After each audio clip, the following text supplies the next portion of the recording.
এবার পরে আল্লাহ বলছেন যে রোজা কে রাখবে আর কে রাখবে না, কার জন্য ছাড় আছে কার জন্য ছাড় নেই।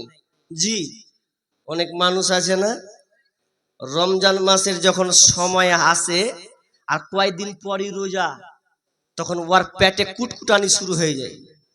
আপনার এদিকে আছে কিনা জানি না, রোজার সময় যখন আসে ওকে যদি বলে রোজা রাখবি না, হ্যাঁ এখন ওর পেটে গ্যাসের চেম্বার বেরালো আর এখন রোজা রাখবে না, বাহানা। ওর জন্য মাপ নাই।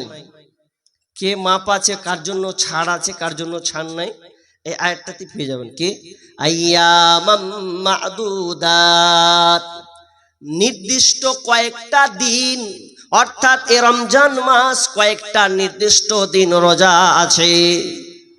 আল্লাহ সুবহানাহু ওয়া তাআলা বলছেন ফামান কানা মিনকুম মারিদন আও আলা সাফারিন, মারিদন আও আলা সাফারিন, যারা অসুস্থ হবে এবং সফরে থাকবে, যারা অসুস্থ হবে অর্থাৎ অসুস্থ হবে তোমাদের মধ্যে যারা অসুস্থ হবে কিংবা সফরে থাকবে, তারা কি করবে ফাইদ্দাতুম মিন আইয়ামিন উখর, তারা অন্য দিন রোজা রাখবে। অসুস্থ হয়ে গেছেন আপনি, জ্বর, পানি আপনাকে খেতে হবে। আপনাকে এমন রোগ হয়েছে আপনার ডায়রিয়া শুরু হয়ে গেল, তাহলে আপনার জন্য আল্লাহ ছাড় করেছেন, তবে মাফ নয়, পরে আপনাকে আদায় করে নিতে হবে। আর যদি কঠিন হয় ওয়ালাল্লাযীনা ইউতিকুনাহু ফিদিয়াতুন তুআমু মিসকিন, আর যদি তোমাদের এটাও সম্ভব না হয়, তোমাদের জন্য যদি খুবই কঠিন হয়, কষ্টকর হয়, তাহলে তোমরা কি করবে, তুআমু ফিদিয়াতুন মিসকিন, তাহলে তোমরা ফিদিয়া দিয়ে দেবে, মিসকিনকে খাবার খাইয়ে দেবে। কষ্টকর মানে প্যারালাইসিস রোগী, একদম ক্যান্সারে আক্রান্ত রোগী, উসুয়া আছে, মানে ও ঠিক নেই, কখন যে ভালো হবে আর গ্যারান্টি নাই, মানে এটা কোনো নির্ভরতা নেই। তো ওই ব্যক্তির জন্য আল্লাহ বলছেন তাহলে ও ফিদিয়া দিয়ে দেবে। আর আপনি 2 মাস পর সুস্থ হয়ে যাবেন এরকম আপনার আশা আছে তা নয়। অনেক মায়েরা প্রেগনেন্ট হয়, পেটে বাচ্চা আসে, 9 মাস 10 দিন তাকে পেটে বাচ্চা নিয়ে রাখতে হয়। তাহলে ওই মা কি করবে, ওই বোনটা কি করবে, ও তখন যখন সন্তান ডেলিভারি হবে, পৃথিবীতে আসবে এবং তার কাজ অর্থাৎ ছেলেকে মানুষ করে দুধ পান করালো, পরে তখন সে আদায় করবে তার ছুটেছে কয়টা। জি, মাপ নাই, করতেই হবে। যারা 2000 এখানে শুরু করে দিন, আমার ফের নিয়ম আলাদা, যদি বলেন যে দান করতে তো আমি একই রকম দান করবো আর বক্তব্য দেবো না। একটু রেখে দেন, চলে যাবেন নাকি, চলে যাবেন, লিখে রেখে দেন। বায়ান করতে গেলে একটা বিঘা, আমি পারলে আদায় ইনসাফ যথেষ্ট, আমি দেখছি টাইম, আমাকে 10টা টাইম দিয়েছে, আর মানুষের বায়ানটা যদি ঠিক মতন শুনতে না পাই তো বলবে যে বায়ানটা হলো না, ঠিকই না? ইনশাআল্লাহ আমি তো টার্গেট নিয়ে আছি, ওটা তো আর তো নাই কেউ, আমি দানের ব্যাপারে আমাকেই দায়িত্ব দেওয়া হয়েছে, তো আমার অভ্যাসটা ওই রকম, যদি কালেকশন দানের কথা বলতে তা আমি ভুলে যাই আর আলোচনা করতে। জি, একটু ওয়েট করেন, লিখান, ইনশাআল্লাহ বা আল্লাহ ভরসা রাখুন, হবে ইনশাআল্লাহ।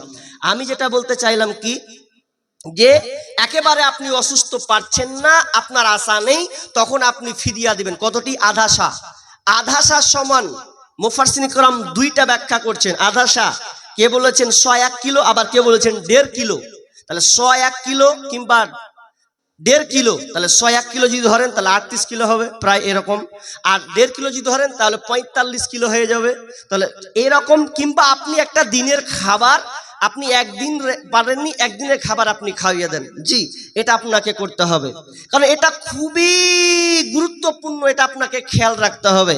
আল্লাহ সুবহানাহু ওয়া তাআলা বলছেন ফামান তাতাওয়া খায়রান ফাহুয়া খায়রুল লাহ, এবং যারা অতিরিক্ত সৎ কাজ করবে, ভালো কাজ করবে, এদের জন্য কল্যাণ আছে।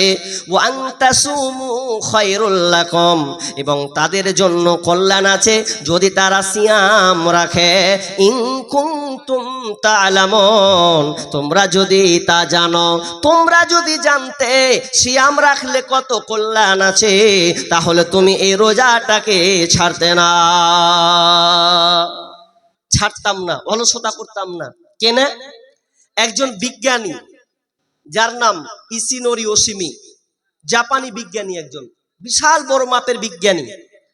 তিনি অটোফেজি, শরীরের দেহের অটোফেজিকে কেন্দ্র করে একটা গবেষণা চালিয়েছিলেন।